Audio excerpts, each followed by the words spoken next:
जी हाँ, કડકડતી ઠંડી આપણે ત્યાં આવી ચૂકી છે। ગુજરાતમાં કરા અને ભારે પવન સાથે વરસાદની આગાહી છે। રાજ્યના અનેક જિલ્લામાં માવઠાનો માર પણ પડ્યો છે, પરંતુ હવે હાડ થઈ જતી ઠંડી માટે ગુજરાતીઓએ તૈયાર રહેવું પડશે। એવી ઠંડી પડશે કે ગુજરાતમાં શિમલા કે કાશ્મીર જેવો અહેસાસ થશે। ત્યારે જુઓ કાતિલ ઠંડી ક્યાં ક્યાં પડવાની છે, શું થવાનું છે, આવો જોઈએ, જાણીએ, અહેસાસ કરીએ।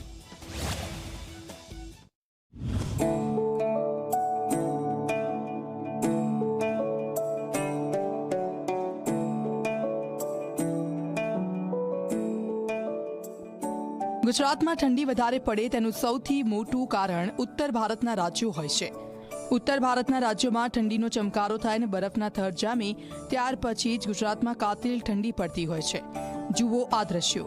જમ્મુ કાશ્મીર, હિમાચલ પ્રદેશ, ઉત્તરાખંડ સહિતના પહાડી રાજ્યોમાં બરફનો વરસાદ થઈ ગયો છે। પહાડો પર બરફની ચાદર પથરાઈ ગઈ છે અને સહેલાણીઓ આ બરફની મજા ઉઠાવી રહ્યા છે। પરંતુ આજ સ્નોફોલથી હવે ગુજરાતીઓએ કાતિલ ઠંડી માટે તૈયાર રહેવું પડશે। ये बर्फबारी बहुत दिनों के बाद हुई है।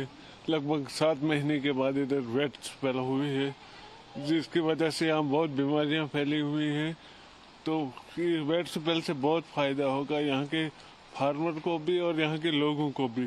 कल रात को तकरीबन 7-8 बजे बर्फ़बारी शुरू हुई थी पूरी डिस्ट्रिक्ट में, और उसके बाद सुबह आपने देखा डोडा जो हेडक्वार्टर है यहाँ पे भी बर्फ़बारी हुई। एक बहुत ही अच्छा खुशनुमा वातावरण है, हर कोई हर्षोल्लास से आगे पीछे घूम रहा है। आपने देखा था कई महीनों से हम बारिश और बर्फ़ का वेट कर रहे थे और फाइनली वो मौका आया।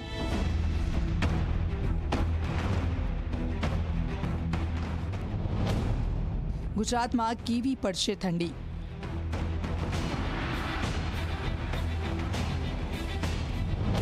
બે સ્વેટર પહેરવા પડશે।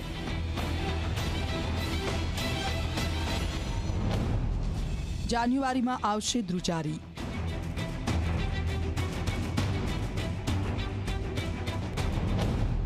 બાળકોને પહેરવા પડશે થર્મલ વેર।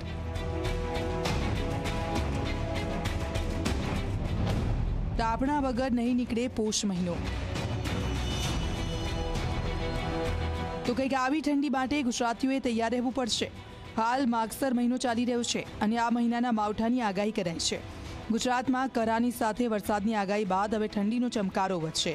પહાડી પ્રદેશોમાં કાતિલ હિમવર્ષાની શરૂઆત થઈ ગઈ છે, જેના કારણે હવે ગુજરાતમાં બે સ્વેટર પહેરવા પડશે તેવી ઠંડી પડશે। કચ્છનું નલિયા તો જાણે ઠૂઠવાઈ જ જવાનું છે। તમારે બાળકોને થર્મલ વેર પહેરવાની ફરજ પાડવી જ પડશે। આ ઠંડીનો ચમકારો પોષ માસથી શરૂ થાય તેવા એંધાણ છે, એટલે કે 2 દિવસ પછી થરથર ધ્રુજાવતી ठंडी માટે તૈયાર રહેવું પડશે। आने वाले दिनों के लिए जो गुजरात स्टेट के लिए फोरकास्ट है उसमें ड्राई वेदर प्रिवेल करेगा। और मिनिमम टेम्परेचर की बात करेंगे तो मिनिमम टेम्परेचर में 2 से 3 डिग्री की गिरावट दर्ज होगी आने वाले 24 घंटे में। उसके बाद टेम्परेचर नो लार चेंज में रहेगा। और अहमदाबाद, गांधीनगर के लिए जो फोरकास्ट दिया जा रहा है मिनिमम टेम्परेचर का, तो अहमदाबाद के लिए 15 और गांधीनगर के लिए 14 डिग्री सेल्सियस मिनिमम टेम्परेचर का फोरकास्ट है। रातों सिजबरी ठंडी उत्तर गुजरातના ભાગોમાં પડવાની શક્યતા રહેશે। જ્યાં ન્યૂનતમ તાપમાન 10 ડિગ્રી સેલ્સિયસ કે 8 ડિગ્રી સેલ્સિયસ જેવું થઈ જવાની શક્યતા રહેશે। આ ઉપરાંત અરવલ્લીના ભાગો અને પંચમહાલના ભાગો પણ રાત્રે 7 ડિગ્રી ઠંડી પડવાની શક્યતા રહેશે અને ન્યૂનતમ તાપમાન 12 ડિગ્રી સેલ્સિયસથી નીચું જવાની શક્યતા રહેશે। મધ્ય ગુજરાતના ભાગોમાં પણ આકરી ઠંડી પડશે અને ન્યૂનતમ તાપમાન 12 ડિગ્રી સેલ્સિયસથી નીચું જવાની શક્યતા રહેશે। જૂનાગઢના ભાગોમાં પણ રાત્રે સિજબ ઠંડી પડશે અને ન્યૂનતમ તાપમાન 12 ડિગ્રી સેલ્સિયસથી નીચું જવાની શક્યતા રહેશે।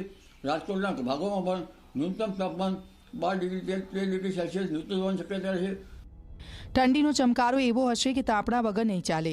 રાતના સમયે તો હાટ બંધ થઈ જાય તેવી ઠંડી પડશે। માગસર પૂરો થવામાં 2 દિવસની જ વાર છે અને પોષની શરૂઆતથી જ ઠંડીનો માર શરૂ થઈ જશે। આ ઠંડી એવી હશે કે તાપણા વગર પોષ માસ નહીં નીકળે। તેથી જ ઠંડી જતી રહે તેવું માનનારા લોકો સાવધાન થઈ જજો અને જ્યાં પણ સંતાડ્યા હોય ત્યાંથી સ્વેટર સહિતના ગરમ કપડાં બહાર કાઢી નાખજો। Bureau report, Zee media.